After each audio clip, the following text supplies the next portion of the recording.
Muy bien, entonces, estábamos entre los factores que nos pueden decir que tenemos que utilizar un acero de alta resistencia. Tenemos finalmente que los aceros de ultra alta resistencia o los aceros de alta resistencia tienen una resistencia mayor a la corrosión, es decir, al desgaste provocado por el intemperismo, humedad, la sal que hay en el ambiente, elementos corrosivos como los sulfatos o los óxidos. Entonces, como número uno, aquí vemos aparecer precisamente lo que son su capacidad de resistir, pues una alta resistencia a la corrosión. Posibles ahorros en los costes de transporte, montaje y cimentaciones, debido a que su peso va a ser menor, aunque son más resistentes.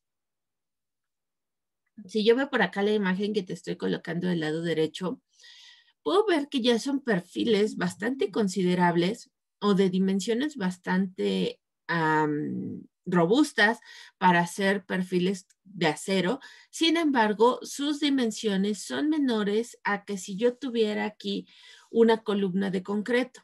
Las columnas de concreto pues son todavía mucho más de espesores considerables, más robustas y por lo tanto hacen a los edificios más pesados. ¿Qué quiere decir eso? Su cimentación también se va a volver más compleja cuando hablemos de concreto.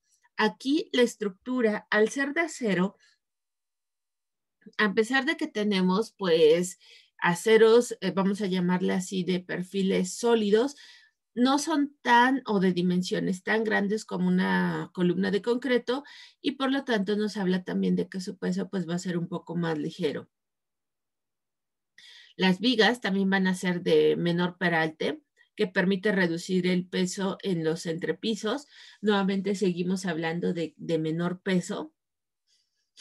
Y el espesor de los pisos. ¿Qué quiere decir eso? Pues que en mi entrepiso, justamente, si aquí está mi piso de planta baja,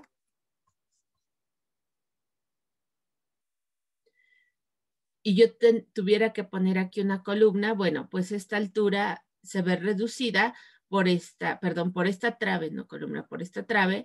¿Por qué? Pues porque yo necesito dejar suficiente espacio libre aquí para que sea utilizable, más todavía el peralte de lo que tenga esta viga. Si yo aquí necesito dejar, ejemplo, 240 y tengo una viga de 70 centímetros, bueno, pues me estoy yendo casi a los 3 metros 10, pero 70 centímetros pues están prácticamente inutilizables porque van dentro del espacio de la viga. Ahora imaginemos que todavía después de la viga yo tengo que hacer el paso de instalaciones, tuberías, si es hidráulica o si es drenaje, bueno, 10 centímetros, a lo mucho estaríamos hablando, pero ¿qué pasa si yo tengo que colocar ductos de aire acondicionado? Bueno, pues estos 70 centímetros que yo estoy perdiendo aquí de esta viga, tendría que sumarle el espesor de esta tubería de aire acondicionado, que las más chicas son de 40 centímetros, más al menos sus 10 centímetros de plafón de entrepiso. Aquí vamos a sumarle otros 10. Y bueno, estos 240 ya se redujeron. ¿Qué quiere decir esto? Que voy a tener que volver a aumentar aquí mi espacio para seguir librando mis 240, mis 10 de tabla roca para poner mi plafón, luego mis 40 centímetros de tuberías de aire acondicionado, drenaje, todo lo que yo necesite pasar, ya van 50, más mis 70 centímetros de mi trave. Bueno, pues ya estoy hablando de aproximadamente 1,20 m. ¿Qué quiere decir esto? Que estos 310 ya no son 310, ya se convirtieron en 350 aproximadamente. Mis entrepisos, por lo tanto, se van haciendo más considerables y también no solamente implica el hecho de aquí del espacio que yo tengo que dejar libre. ¿Qué pasa con estos 310?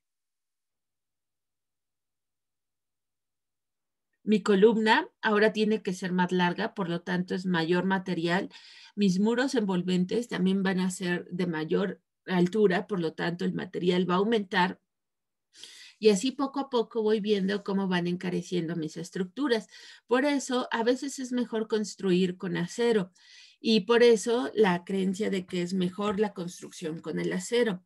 Sí, no, ¿de acuerdo? Sí nos ofrece muchas ventajas que nos benefician, como lo estamos viendo ahorita, los espesores, el peso total, voy a disminuir peraltes, pero también tengo que tener en cuenta que esos aceros van a ser mucho más caros y además de que van a ser más caros, son aceros que se tienen que pedir con antelación porque no son aceros que estén comercialmente disponibles, son aceros que tú vas a tener que solicitar a la acerera y vas a tener que comprar pues tus piezas exactas, de decirle tantas columnas de tanto por tanto, tantas traves de tanto por tanto, tienen que venir perforadas para recibir tornillos de tantos diámetros de espesor y demás.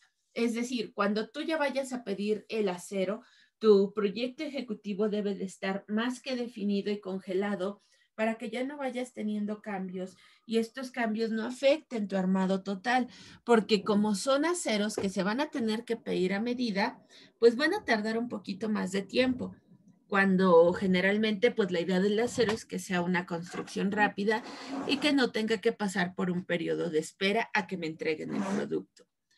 Me dice posibles ahorros en protección contra el fuego porque pueden usarse elementos más pequeños. Recuerda que una de las partes más importantes de la construcción en acero pues es finalmente su rápida construcción, sus costos bajos. Sin embargo, algo que no debemos de olvidar nunca es que todas las estructuras de acero se tienen que proteger contra incendio, todas, todas, todas, todas, porque el acero pues es un metal y al ser un metal es susceptible de fallar frente a las temperaturas extremas. Y estas temperaturas extremas sí las podemos ver presentes pues cuando tengamos el caso de un incendio. Entonces, cuando tenemos un acero pues de alta resistencia, también su resistencia va a ser un poquito mayor. Sin embargo, eso no quiere decir que no las tenga que proteger contra incendios.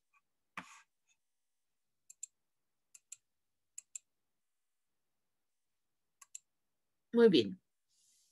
La tenacidad, que es otra de las características de los aceros de alta resistencia, nos dice que es la propiedad a la fractura del acero. Se usa como una medida de su resistencia al impacto o de su capacidad para absorber los incrementos repentinos en los esfuerzos de la muesca. Entre más dúctil es el acero, mayor es la tenacidad. Y ya habíamos visto cuál es el elemento que hace que nuestro acero sea dúctil o no, la presencia de carbono. Lo veíamos la clase pasada. Por otra parte, entre más baja es la temperatura, mayor es su fragilidad. Y también ya les hablaba de lo que son los aceros templados. Un acero templado va a ser un acero muy duro, muy, muy duro, resistente al impacto y demás cosas. Pero también al ser un acero tan duro se vuelve un acero frágil. Los elementos que son tan rígidos tienden a fracturarse con facilidad cuando una vez que se superó su límite máximo de resistencia. Vas a tardar mucho para llegar a ese límite, pero una vez que llegaste ahí, su falla seguramente va a ser súbita.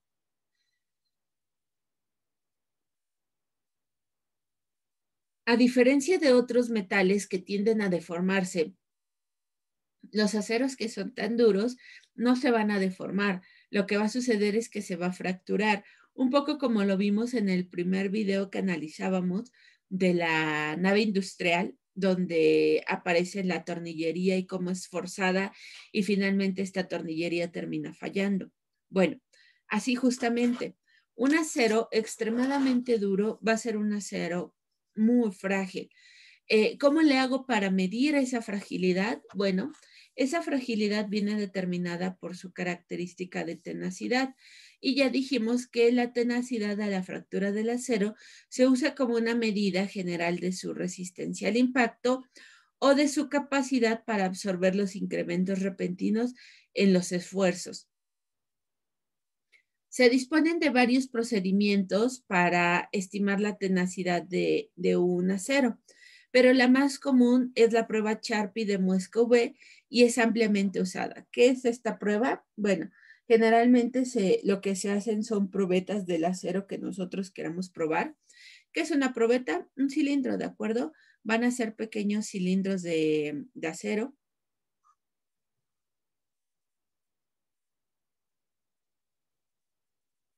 Similar a esto, o en algunos casos pueden tener esta forma.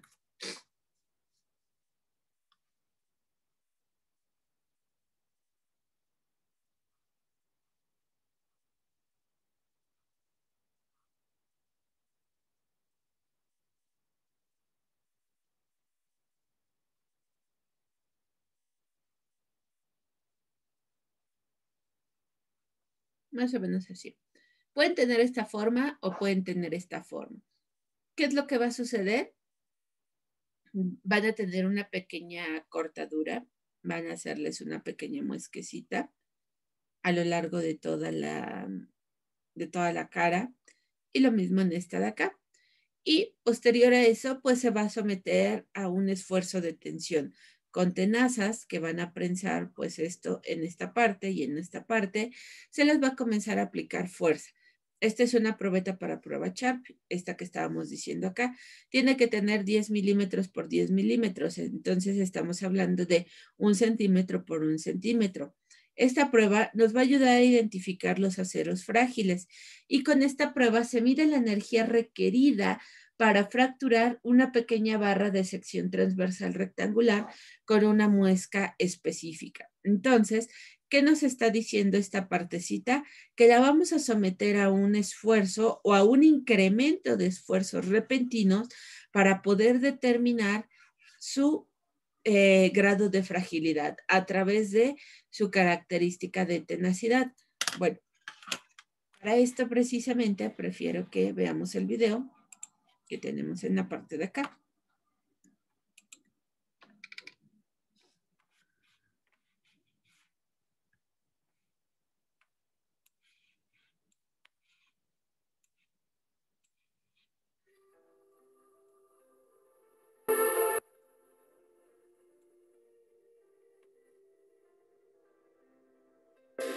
Se muestra la probeta normalizada, la cual puede o no poseer entalla.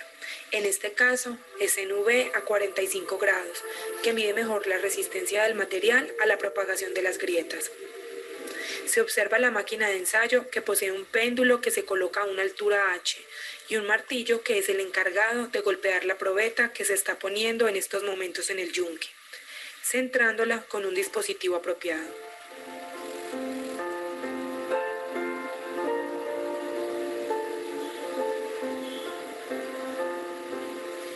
Aquí se mide la energía absorbida por el impacto en joules.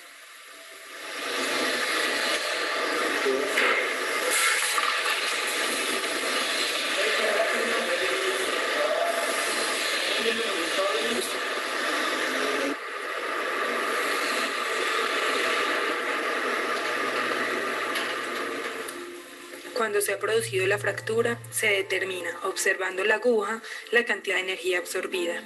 En este caso fueron 3 joules, lo que indica que el material es frágil.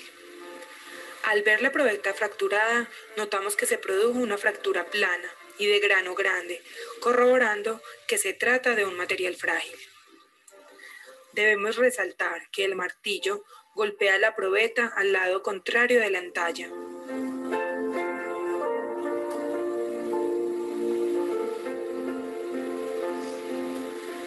Esta probeta, al igual que las utilizadas en tracción, tiene una sección reducida y está roscada en ambos extremos. Se monta la probeta roscando uno de sus extremos a un dispositivo especial y el otro al martillo, de manera que quede bien asegurada para la realización del ensayo.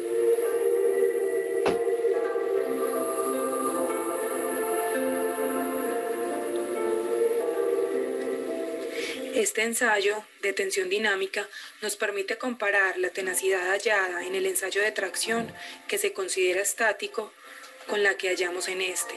el cual nos brinda una información más confiable acerca de la tenacidad de los materiales.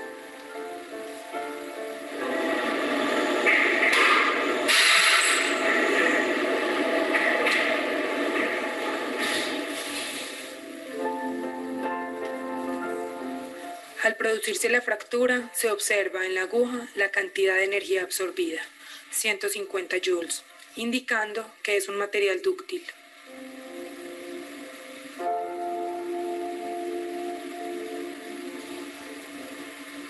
Esto se puede verificar por el tipo de fractura presentado, el cual formó cuello.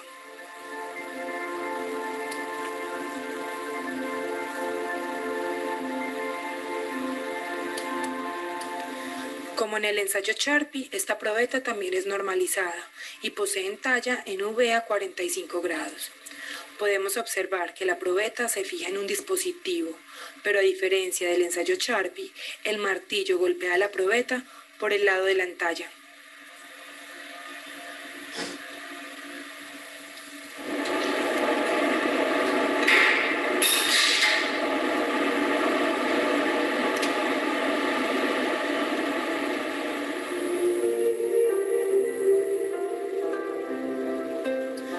Como en los ensayos anteriores, se observa la aguja para determinar la energía absorbida y el tipo de fractura.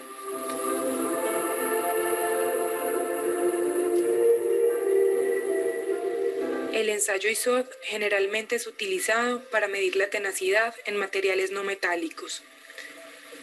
Cabe anotar que los ensayos se realizan a una temperatura ambiente, aunque con el fin de determinar la temperatura de transición dúctil frágil se pueden realizar a varias temperaturas.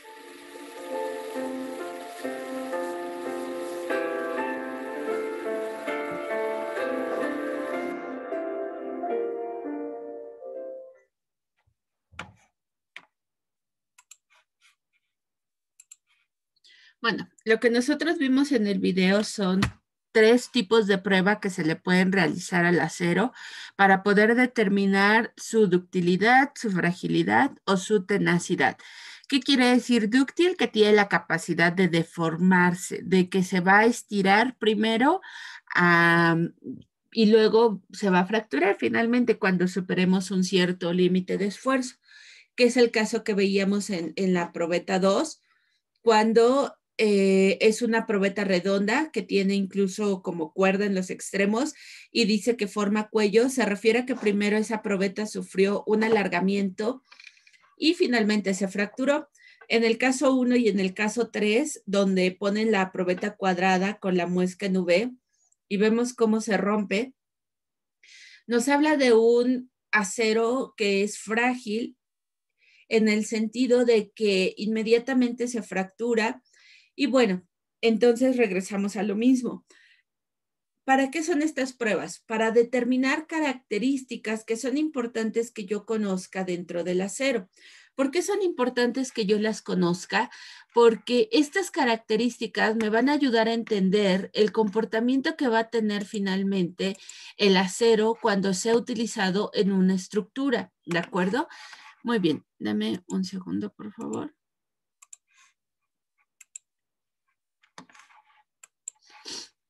Quiero ver si carga un video que tengo acá y que quiero que veas.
Ok.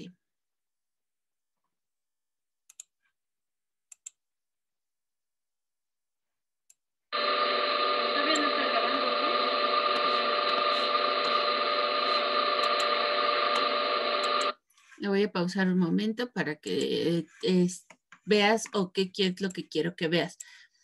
Tenemos aquí una probeta en esta zona donde ahorita se ve un poco borroso, esta parte de acá, y tiene una perforación, ¿de acuerdo? Tiene un barreno, que es similar a lo que nosotros hacemos cuando perforamos un elemento de acero para poder fijarlo con pernos. En esas zonas, generalmente, lo que va a haber es una concentración de esfuerzos alrededor de ese barreno. Generalmente nuestros elementos van a estar sometidos a tensión, es decir, tanto de un lado como del otro van a ser, vamos a llamarlas así, jalados. ¿Y qué va a suceder con esa tensión? Bueno, se supone que nosotros tenemos que elegir el material adecuado, el diámetro adecuado para que no exista una posible fractura. Sin embargo, sí es posible que se dé. Para entender ese comportamiento, nosotros generalmente como arquitectos no lo hacemos. Esto sí va enfocado un poquito más a los ingenieros civiles o a los ingenieros de materiales. Tienen que hacer pruebas de materiales en laboratorios de materiales precisamente para entender cómo se comportan estos elementos bajo ciertos esfuerzos. ¿Por qué?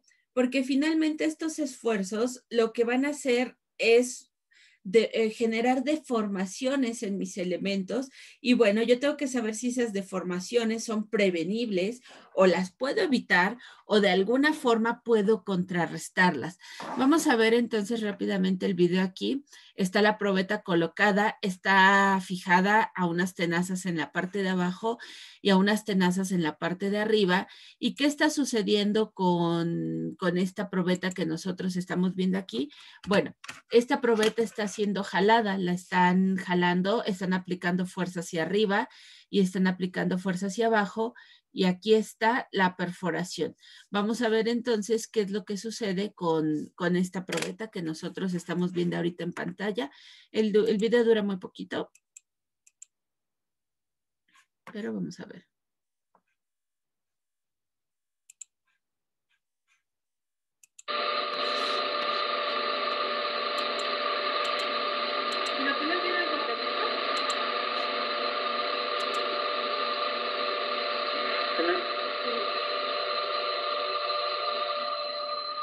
¿Se ve que no?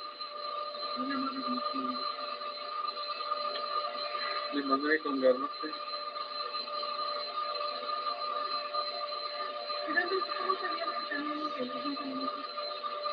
Ahí dice.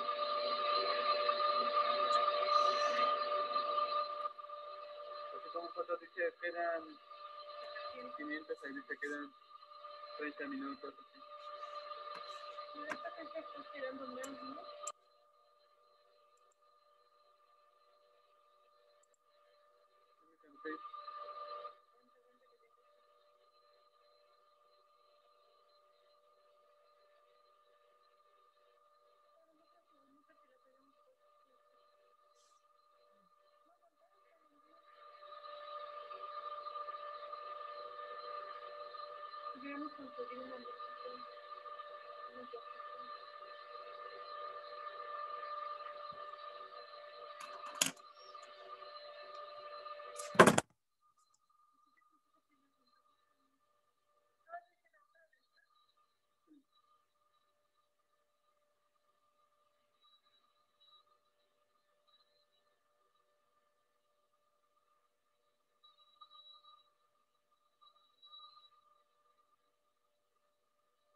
¿En serio?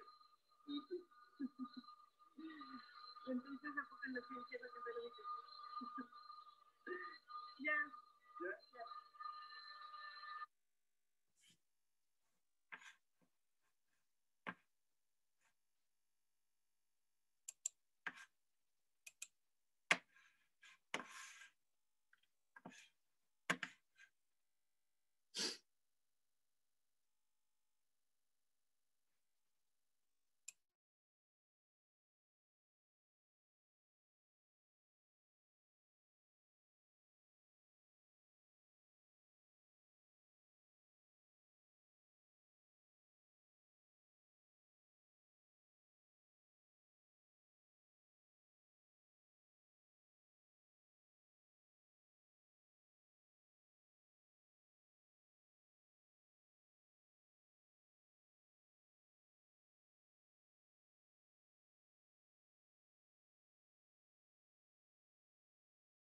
Ok, ¿qué es lo que estábamos viendo entonces en el video que nosotros teníamos ahorita activo?